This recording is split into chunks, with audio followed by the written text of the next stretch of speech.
Hello, j'espère que tu vas bien, que tu as passé de superbes fêtes. On se retrouve aujourd'hui pour une vidéo dans un thème un petit peu différent de l'esprit festif. Comment voler le trafic de tes concurrents sur Google, en ads, bref, voler leur acquisition au global. Mais avant tout ça, si tu me connais pas, moi c'est QSEO, j'ai développé mes réseaux sociaux via une acquisition 100% organique. Tu peux aller voir sur Instagram, sur TikTok, sur Facebook, sur Pinterest, sur YouTube. Je suis présent partout et je fais du contenu pour justement vous aider à développer votre acquisition. Que vous soyez un expert ou un débutant, il y a toujours des astuces que vous pouvez mettre en place et c'est vraiment ça l'objectif. Réussir à faire une vidéo avec une stratégie actionnable directement à la fin de cette vidéo. On perd pas plus de temps, on est parti. Le premier point, et on va partir de là pour cette vidéo, c'est que j'ai utilisé l'application App Shop Hunter.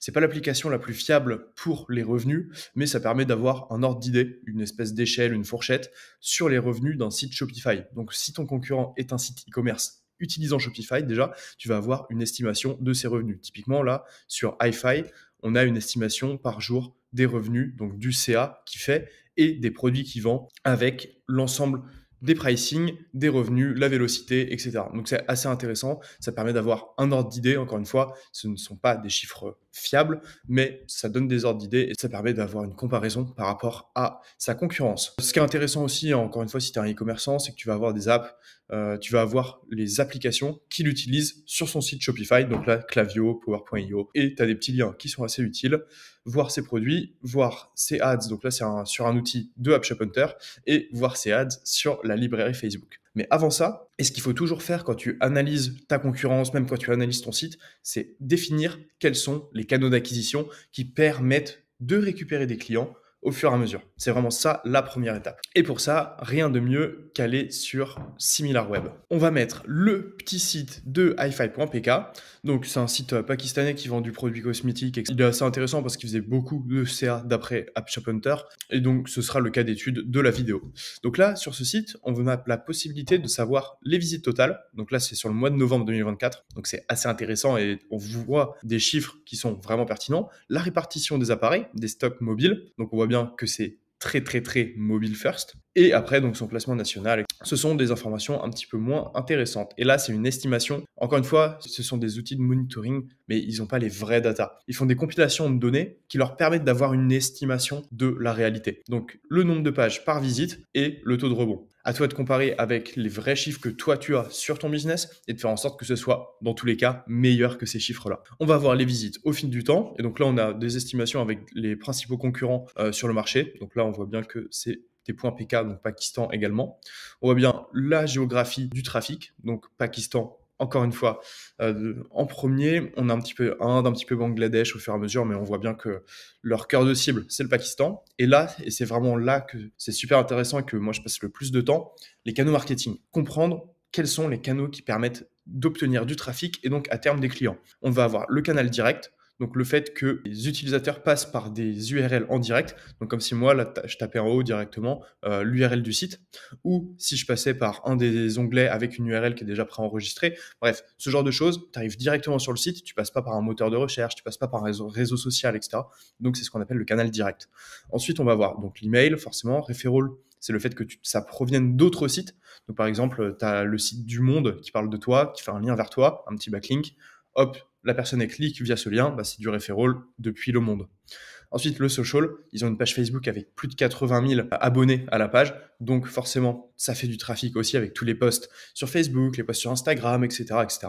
Ensuite, on va voir la recherche organique. Donc là, c'est purement le SEO, donc le trafic qui provient des moteurs de recherche, Google, Bing, Yandex. Et donc, après avoir fait une recherche, une requête, l'utilisateur va avoir la liste des sites qui proposent une réponse. Il va cliquer, il va arriver sur le site. Ensuite, on va avoir la recherche payante. Donc, pareil sur les moteurs de recherche type Google, Yandex, Bing, etc. Le fait qu'il y ait des publicités, des ads, et que les utilisateurs cliquent dessus. Et ensuite, display ads. Donc, ça va être les publicités directement sur des sites web, par exemple avec la régie Google AdSense. Donc, ça, c'est très intéressant parce que ça permet de savoir où ton concurrent met ses billes, met son budget, investit son budget marketing. Est-ce qu'il va le mettre dans de la publicité type relations presse, etc. pour avoir du referral et potentiellement faire parler de sa marque, de sa notoriété et donc que les gens le tapent directement? Est-ce qu'il va le mettre pour développer ses réseaux sociaux? Est-ce qu'il va le mettre sur le SEO pour investir sur son site et investir massivement sur le SEO et donc bien se positionner sur Google, sur Bing, etc. Est-ce qu'il va le mettre dans simplement de la publicité, mais du coup, ça veut dire qu'il dépense tous les mois énormément. Voilà, ça permet de savoir quel est le mix que lui utilise pour générer les revenus qu'on a vus juste avant. Et donc de là, en fait, tu vas avoir la capacité de savoir là où il est le meilleur. Donc là, techniquement, il est le meilleur sur la recherche payante. Soit il est le meilleur parce qu'il met le plus de budget, soit il est le meilleur parce qu'il a des très bonnes publicités. Et ensuite, le social et le direct. Donc potentiellement, là où toi, tu vas pouvoir lui voler du trafic, ça va être sur ces canaux-là parce qu'il est très bon. Et toi, potentiellement, c'est peut-être ta recherche organique qui représente le plus de trafic. Après, toujours à voir, qu'est-ce que ça représente 7,47% des 492 000. Voilà, à toi de faire tes calculs, de savoir à peu près là où il est meilleur, là où il est moins bon. Mais en tout cas, ça te donne déjà un bon ordre d'idée. Les autres points de SimilarWeb sont un peu moins intéressants, je trouve. Ça va être sur le SEO, etc. Mais on va utiliser un autre outil après qui sera nettement meilleur. Et après, on va voir le trafic social. Et donc là, c'est le dernier point qui est important. En fait, on a vu qu'il y avait une grande partie de social, d'où est-ce qu'il provient. Et donc là, on voit assez surprenamment que c'est YouTube, dans un premier temps, son meilleur réseau social. Ensuite, on a Instagram, Facebook. Et encore une fois, Facebook, j'ai regardé, ils ont plus de 80 000 personnes abonnées à la page. WhatsApp, TikTok, etc. Donc, il va falloir que tu fasses exactement une stratégie similaire. Parce que si tu vends ce type de produit, c'est que YouTube, ça doit très bien marcher. Donc, il va falloir que tu regarde ce qu'ils font sur YouTube. En attendant, nous, on va passer sur SEMrush et du coup, on va taper le nom de domaine. En tapant le nom de domaine, on va arriver sur cette page-là, qui a un espèce de dashboard assez complet où on voit l'ensemble des informations, comme quoi le site a été lancé en fin 2021 à peu près, ouais, ça va être ça, en septembre 2021. Et que là, du coup, au maximum, il a tapé 31 000 mots-clés positionnés et qu'il tourne à peu près à 57 000 de trafic organique. Encore une fois, ce sont des estimations. SEMrush se base sur des estimations qu'il génère par rapport au volume de recherche des mots-clés. C'est pas la réalité non plus. Ce sont des estimations souvent revues à la hausse. Donc, on peut estimer qu'il fait peut-être 35 000 ou 40 000 de trafic réel.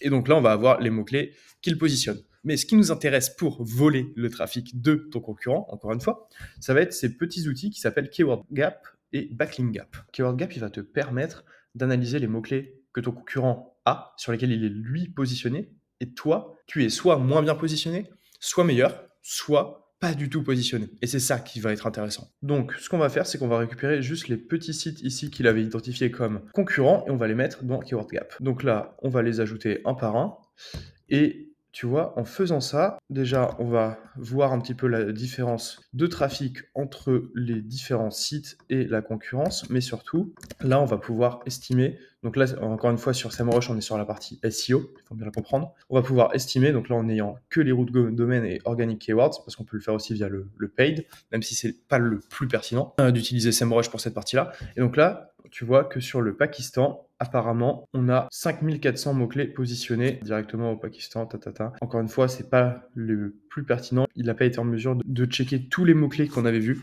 Ça reste des outils estimatifs, encore une fois, mais ça donne une bonne idée. Et donc là, comment on utilise ce petit diagramme? Déjà, dans un premier temps, en fait, on est en capacité de voir que là, hi-fi, on est ici. On partage des mots-clés avec l'ensemble des sites, mais qu'il y a des mots-clés qu'on est les seuls à avoir, il y a des mots-clés que Bagallery sont les seuls à avoir, il y a des mots-clés que Vegas.pk sont les seuls à avoir, etc. Et du coup, on va les creuser un petit peu, ces sujets. Donc là, on a plusieurs onglets. Les mots-clés partagés entre tous les sites qu'on a vus juste au-dessus. Les mots-clés missing, donc c'est les mots-clés sur lesquels tous les concurrents sont positionnés, mais sur lesquels nous, on n'est pas. Ensuite, on va y avoir les mots-clés weak, donc tous les mots-clés sur lesquels tout le monde est positionné, mais là où nous, on est les moins bons. Ensuite, les mots-clés forts, donc c'est là où nous, on est les meilleurs. Les mots-clés untap, c'est là où il y a un ou deux des concurrents qui sont eux positionnés, mais pas l'ensemble. Après, unique, c'est ceux où on est les seuls à avoir la possession. Et après, all, c'est sur tous les mots-clés qui ont été analysés ici. Donc, ce qui est intéressant, forcément, ça va être les mots-clés weak, donc là où on est moins bon. Et sur ces mots-clés-là, on va se dire qu'en fait, potentiellement, c'est peut-être du backlink qui manque, c'est peut-être un peu de trafic qui manque, un petit peu de CTR. Bref, le contenu est peut-être le moins bon aussi sur notre site. Il y a plein de facteurs et en fait, ça va nous permettre d'aller analyser notre page, d'aller analyser les pages des concurrents et d'essayer de comprendre pourquoi Vegas est 4e et nous 59e. Ça va donner des axes de développement et d'optimisation. Ensuite, on va avoir ces mots-clés-là. Ok, pourquoi il y en a un seul qui est positionné? Est-ce que c'est intéressant pour nous ou pas? Et en fait, on va pouvoir aller créer du contenu derrière si les mots-clés sont estimés comme intéressants pour le business. Encore une fois, tous les mots-clés sont pas forcément bons à prendre si ça se trouve. Saphir comme ça, c'est peut-être le nom d'un produit que nous, on n'adresse pas. Donc, est-ce que c'est pertinent de l'avoir ou pas? Très dépendant. Si on a des produits similaires de remplacement, oui, ça peut être intéressant de se positionner pour faire un lien et dire ah bah voilà, ça c'est le produit qu'on vend nous et qui est mieux que ça. Mais si on l'adresse pas du tout ces produits-là à cette niche, c'est pas forcément pertinent d'avoir du contenu dessus. Encore une fois, il faut créer du contenu pour vendre ces produits. Et mieux vaut avoir beaucoup de contenu pour vendre très peu de produits que beaucoup de contenu sur plein de produits qu'au final on vend pas. Ensuite, on va avoir les mots-clés missing. Et là, ça va être important parce que techniquement, si on a bien analysé les concurrents qu'on a listés ici, si nous, on n'est pas présent sur certains mots-clés, alors ils y sont tous, ça veut dire qu'on a du manque à gagner, on a un chiffre d'affaires avec du manque à gagner. Et donc, on fait potentiellement moins de ventes qu'eux. Techniquement, La Roche-Posay Sunscreen, ça fait partie des produits cosmétiques que doit vendre Hi-Fi. Donc, techniquement, on devrait être positionné sur ce type de mots-clés. Il va falloir regarder si la page existe bien, pourquoi la page n'est pas indexée, pourquoi la page ne se positionne pas. Donc, ça va donner des ordres d'idées. Et en fait, au fur et à mesure, en allant travailler tous ces mots-clés pertinents que les concurrents ont et qui leur génèrent du trafic, en fait, on va venir récupérer une partie de leur trafic et leur voler des parts de marché au fur et à mesure. Parce qu'en plus, on peut trier par volume, donc volume de recherche. Donc forcément, ce mot-clé-là, ça va peut-être être celui qu'on va adresser le plus, même s'il est très difficile, alors que celui-ci est très facile et génère quand même 6600 recherches. Qu'est-ce qu'on fait? Dans quel ordre on le fait? Quelle est la priorisation SEO? Ça, c'est un côté business stratégique qu'il va y avoir à développer. Et pareil, si ça se trouve, on fait du ads au CPC. Là, c'est pas des CPC qui sont très élevés, mais si ça se trouve, le fait de se positionner top 3 sur un mot-clé sur lequel on dépense énormément en ads peut nous permettre de réduire le budget ads et de générer toujours autant de ventes sur le produit. Et donc, de reprendre ce budget ads économisé, de le mettre sur un autre produit sur lequel on est moins bien positionné. Il y a peut-être des stratégies comme ça aussi à mettre en place. Donc ça, c'était pour la partie vraiment analyse des mots-clés. Et ensuite, on va avoir la même chose avec les backlinks. Et là, c'est vraiment intéressant pour le côté notoriété, autorité sur le web, réputation. Il suffit que je clique vraiment sur Backlink Gap et en fait, ça va me reprendre directement la liste. Ça, c'est déjà une bonne chose. On gagne un petit peu de temps. Et ensuite, donc là, on va avoir déjà des petits charts. Authority Score, c'est un score qui est calculé par SEMrush, c'est une métrique que eux-mêmes ont créée, donc c'est pas forcément le plus fiable non plus. Par contre, ça te donne un ordre d'idée à peu près de l'autorité que ton site a sur le web. Donc là, apparemment, Hi-Fi est dernier avec seulement 20, là où les concurrents vont de 24 à 33. Donc ça veut dire qu'ils ont potentiellement plus de backlinks, des backlinks de meilleure qualité, etc. Ils sont plus cités sur le web en tant qu'experts sur cette niche-là. Et donc là, on le voit très simplement avec le nombre de referring domains, avec le nombre de sites différents qui font au moins un lien vers leur domaine à eux, donc le domaine des concurrents Cosmetica, Bagalerie, etc. Et donc là, on voit bien qu'il y a une très grosse différence entre Hi-Fi qui en a 3500 et Vegas.pk qui en a 10 800, 11 000, etc. Donc là, ça a un petit peu diminué, mais en tout cas, c'est une grosse différence. Et en fait, ce qui est marrant, c'est qu'on voit bien que là, ici, Hi-Fi est dernier, mais Hi-Fi n'est pas dernier en termes de referring domains. Ce qui signifie, et ce qui implique obligatoirement, qu'en fait, la qualité des liens du vert, donc de Cosmetica, et du violet, The Skin Fit, sont en fait des liens de meilleure qualité parce que là, ils sont mieux positionnés en termes d'autority score. Donc, la qualité et la pertinence des liens que eux, ces deux concurrents-là, reçoivent est plus intéressante et plus pertinente que celle que Hi-Fi reçoit. Donc, il va y avoir un travail de qualité et de quantité à faire pour Hi-Fi dans ce cas-là. Donc là, pareil que le tableau d'avant, on va avoir là où on est weak, donc là où chacun des concurrents ont au moins un lien, et pas nous. Hop, là pour le coup, on en a un aussi. On va voir les strong, où nous on est fort, on a beaucoup de liens, tel domaine, tel domaine, tel domaine, mais où là les concurrents n'en ont pas. Ceux qui sont partagés. Et du coup, ce qu'il va falloir faire, c'est bien sûr analyser si il ne s'agit pas, et donc là on peut ajouter des advanced fields, si ce ne sont pas des liens broken. Typiquement là, le lien a été remove le 15 octobre, donc en fait on n'a plus ce lien n'existe plus. Donc il va falloir le remettre parce que tous les concurrents l'ont et nous on ne l'a plus. Tac, ensuite dans Best, on va avoir justement là où nous, on va devoir faire du netlinking parce qu'en fait, tous nos concurrents, ils ont un lien sur jpn.org, mais pas nous. Ce qui fait une grosse différence déjà, parce que s'ils l'ont tous, c'est qu'il est pertinent. Nous, on ne l'a pas. Et d'autant plus que l'authority score, donc le score entre guillemets de pertinence que ce site-là fasse un lien vers notre site, parce que c'est des sites sur la même thématique, parce que c'est des sites proches, etc. Nous, on ne l'a pas. Donc, on est desservi. Et en fait, tous les concurrents, eux, sont très bien servis et profitent du jus SEO de ce site-là. Encore une fois, SEMrush, c'est pas forcément le meilleur outil pour les backlinks et c'est pas le meilleur outil parce qu'il y a énormément de données. Et encore une fois, ce sont des estimations, mais par contre, ça permet déjà de mettre en place et d'établir une première stratégie avec un nombre de sites à aller contacter et leur proposer de mettre des liens vers nos contenus pertinents, de leur acheter du lien potentiellement si c'est en achat. Tu as des petits outils comme Linkfinder qui te permettent d'avoir une estimation des liens de tes concurrents, où est-ce qu'ils les ont achetés, à quel prix, et donc toi, de faire aussi ces achats-là. Après, c'est toujours intéressant d'aller les contacter en one-one, c'est un petit peu long, mais il y a ta possibilité avec l'automatisation et l'IA aujourd'hui d'automatiser une grande partie, d'aller récupérer donc les informations, de remplir des formulaires sur les sites, de récupérer leur adresse de contact et de leur envoyer des mails. Tu as beaucoup de possibilités aujourd'hui pour faire ça. Et donc, ton objectif, c'est d'aller chercher les backlinks qui te sont manquants et qui semblent pertinents parce qu'encore une fois, tous tes concurrents les ont et toi non.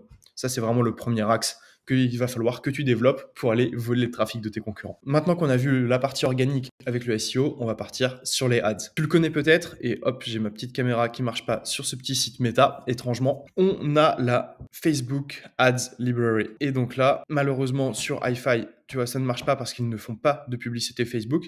Mais par contre, tu vois, ils ont une petite page Facebook avec 88 000 j'aime. Et ça, c'est assez intéressant. Et en fait, sur la Ads Library Facebook, tu es censé avoir les annonces qui remontent typiquement, tu vois, là, lancé en décembre 2024, SNCF Voyageurs, on va avoir l'ensemble des ads qui tournent sur Facebook. Et en fait, ce qui est incroyable, c'est que tu sais que c'est en Europe, tu sais que la date de diffusion, c'est le 10 décembre, plateforme Facebook et Instagram, donc là c'est Instagram par exemple, et on va avoir les détails de la publicité. Tu peux voir déjà dans quelle ville, dans quel pays ils font les ads, donc ça c'est super intéressant pour le ciblage. Ensuite tu vas voir les comptes forcément, et bénéficiaires et payeurs, qui est-ce qui paye, etc. Payeur Avas Media, donc tu peux aussi connaître le nom de l'agence qui gère le budget ads de SNCF Voyageurs. C'est intéressant ça, potentiellement. Je te laisse en faire ce que tu veux. Et donc là, forcément, on va avoir toute la publicité, donc avec typiquement le texte, l'image, et tu vois, on va avoir l'ensemble des images qui vont changer au fur et à mesure avec le CTA, etc., etc. Et donc en fait, tu as la possibilité là de savoir exactement les publicités qui marchent. Et si tu analyses bien le compte, tu fais une analyse sur les 3 derniers mois, tu vas voir en fait les formats qui reviennent souvent, les formulations de texte qui reviennent souvent, les petits CTA qui reviennent souvent, les pages qui mettent en avant qui reviennent souvent, etc. Et en fait, c'est ce qui marche le mieux forcément pour leur compte. Donc si tu te fais cette analyse-là, tu es sûr de réussir à mettre en place des ads qui vont elles aussi marcher. Parce que dans un premier temps, tu n'as pas besoin de réinventer la roue. Ce qu'il te suffit de faire, c'est simplement reprendre, ajouter un petit peu à ta sauce, à ton ton forcément, mais en fait reprendre le contenu et ce qui marche chez tes concurrents. Et après, au fur et à mesure, tu verras que toi, tu auras tes propres résultats, tes propres chiffres, tes propres données qui seront potentiellement peut-être différentes de ta concurrence parce que tu auras tel ou tel ton différent, parce que tu seras peut-être plus friendly ou quoi que ce soit, que tes images marcheront peut-être mieux et au fur et à mesure, tu auras tes données et tu pourras venir améliorer toi grâce à tes propres données, tes contenus, tes ads et ta publicité en ligne. Mais dans un premier temps, tu peux vraiment juste simplement t'inspirer de ce que fait ta concurrence. Et ça, c'est super important de le noter parce que via Meta Ads Library, tu as toutes les informations sur la publicité de ta concurrence. Et en plus, tu l'as sur 2 réseaux sociaux. C'est vraiment, vraiment pertinent. Surtout que c'est des réseaux sociaux où tu as le plus de dépenses publicitaires. Donc, pense bien à utiliser cet outil-là. Et dans la même veine, petit retour caméra, on va avoir le centre de transparence publicitaire de Google. Ils sont obligés aujourd'hui de montrer où les annonceurs dépensent leur argent, comment ils dépensent leur argent. Et nous, ça nous arrange bien pour aller voler le trafic de nos concurrents, encore une fois. Mais juste avant ça, si tu es encore là dans cette vidéo,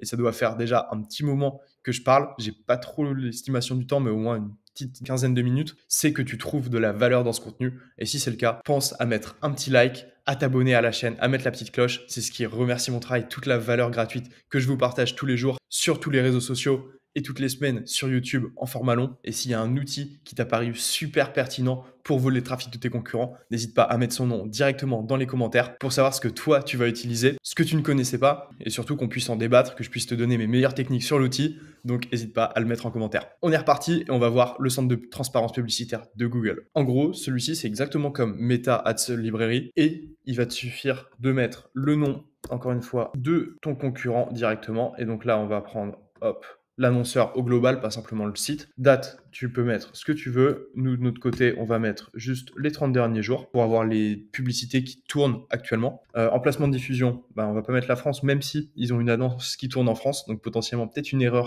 d'emplacement à voir. C'est peut-être intéressant justement de faire des analyses aussi sur des pays où ils sont potentiellement moins présents pour aller adresser des nouveaux marchés, etc. Et après, toutes les plateformes, tu peux choisir. Et c'est ça qui est intéressant. Tu peux par exemple choisir si ils ont des annonces qui tournent sur du YouTube, sur du Google Shopping, de la recherche Google, du Google Pay, du Google Maps. Vraiment, c'est super pertinent pour faire une analyse très poussée de leur publicité en ligne, d'autant plus qu'on avait vu sur SimilarWeb que leur canal d'acquisition recherche payante représente 37% de leur trafic, donc 37% des 492 000 en novembre. C'est très pertinent, ça veut dire qu'ils dépensent beaucoup en ads. Ça peut être aussi sur Bing, sur Yandex, etc. Mais ils doivent avoir un sacré budget sur Google Ads, forcément, parce que Google est quand même une régie publicitaire assez utilisée, un moteur de recherche assez utilisé. Et donc là, on va avoir la capacité de connaître les ads de Hi-Fi. Et tu vois, ici, on a donc des ads potentiellement textuels, des ads images, hop, potentiellement, là, on va avoir des promotions en plus sur les images.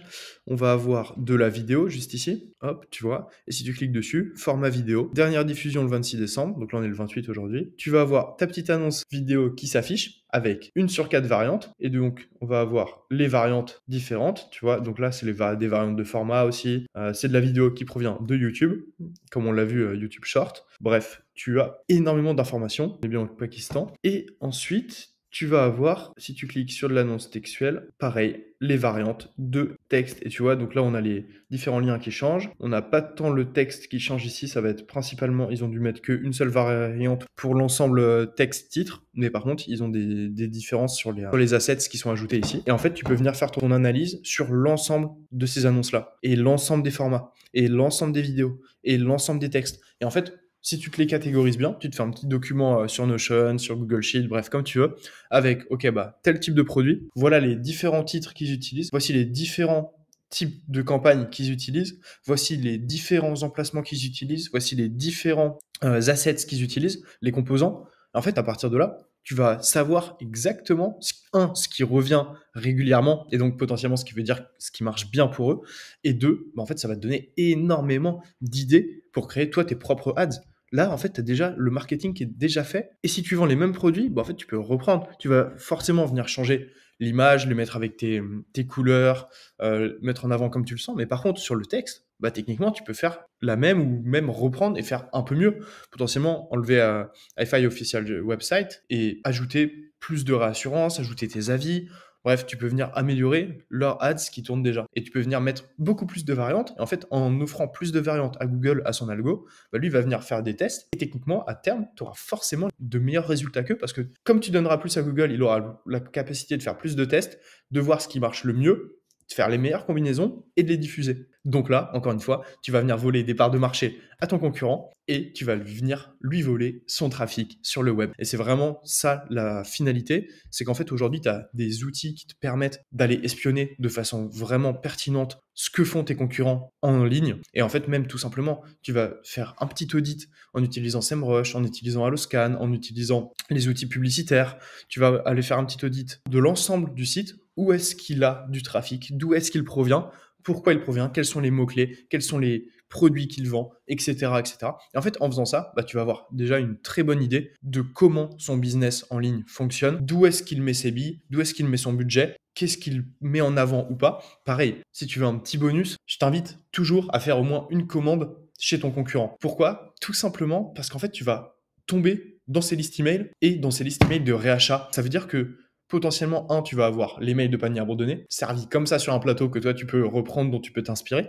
Tu vas avoir les mails de confirmation de commande. Tu vas avoir les mails d'inscription à la newsletter. Tu vas avoir sa newsletter. Tu vas avoir potentiellement ces automatisations qui vont tourner derrière au bout de 10 jours. Hop, est-ce que tu veux pas réacheter le produit? Tac, les mails de satisfaction, les mails pour pousser les avis clients. Bref, en fait, tu vas être dans l'ensemble de ces listes et comme ça, tu vas récupérer ces mails, tu vas récupérer son contenu, tu vas voir comment il le fait. Et en fait, au fur et à mesure, ça te fait des mails quasiment tout faits que toi, tu peux reprendre. Bien sûr, pas copier-coller parce que ça marchera jamais et que même niveau éthique, c'est pas incroyable. En tout cas, personnellement, je le ferai pas. Mais tu as déjà une base que tu peux reprendre. Il faut juste que tu appliques ton ton, ta façon de parler à tes clients, ton branding, etc. Et en fait, tu as déjà ta V1 du mail. Et après, bien sûr, tu peux venir la retravailler. Travaille de façon à, ok, je mets en place une chose qui est la plus importante à ce moment-là. Donc là, potentiellement, mon email panier abandonné. Mon email panier abandonné en V1, il tourne. Ok, là maintenant, il faut que j'aille travailler sur ça. Et en fait, tu y reviendras quand tu auras besoin d'aller améliorer ton taux de conv sur les paniers abandonnés, quand ce sera vraiment ta priorité numéro 1. Tu y reviendras et là, tu viendras faire une optimisation. Et comme tu auras déjà de la donnée, tu sauras si tu as un taux de clic élevé, un taux de clic bas. En parallèle, tu auras reçu les mails de tes concurrents. En fait, tu pourras tester de l'A/B test à terme. Au fur et à mesure, tu vas pouvoir venir améliorer et récupérer encore plus de parts de marché. Et ça, cette stratégie-là, cette façon de prioriser, tu peux l'appliquer à l'ensemble des canaux, à l'ensemble des tâches sur chacun des canaux. Et en fait, c'est comme ça que tu montes un business en ligne qui marche très bien et au fur et à mesure, qui va chercher de la croissance toujours plus importante en volant le trafic de tes concurrents. J'espère que cette vidéo t'a plu. Elle était assez dense. Il y avait eu pas mal d'infos, pas mal d'outils. En tout cas, tout ce qu'on a vu ensemble, tu peux l'appliquer dès maintenant. Il n'y a que SEMrush, qui est un outil payant, mais que tu peux avoir beaucoup moins cher en utilisant des outils comme Split ou Rankerfox, par exemple. Mais tous les autres, SimilarWeb, ShopHunter, Ads Librairie Facebook, centre de transparence publicitaire Google, tout ça, c'est gratuit. Inscrire aux emails de tes concurrents, c'est gratuit. C'est payant si tu achètes un produit, mais sinon, c'est gratuit. Tu as déjà une très très bonne base de travail que tu peux appliquer dès maintenant pour aller développer la croissance de ton e-commerce. J'espère que la vidéo t'a plu. Si c'est le cas, pense toujours à t'abonner, mettre la petite cloche, mettre un like et surtout commenter avec, encore une fois, l'outil qui te paraît le plus pertinent et le premier point sur lequel tu vas travailler. Nous, on se retrouve la semaine prochaine pour une nouvelle vidéo en 2025. Je te souhaite de très bonnes fêtes. Allez, ciao!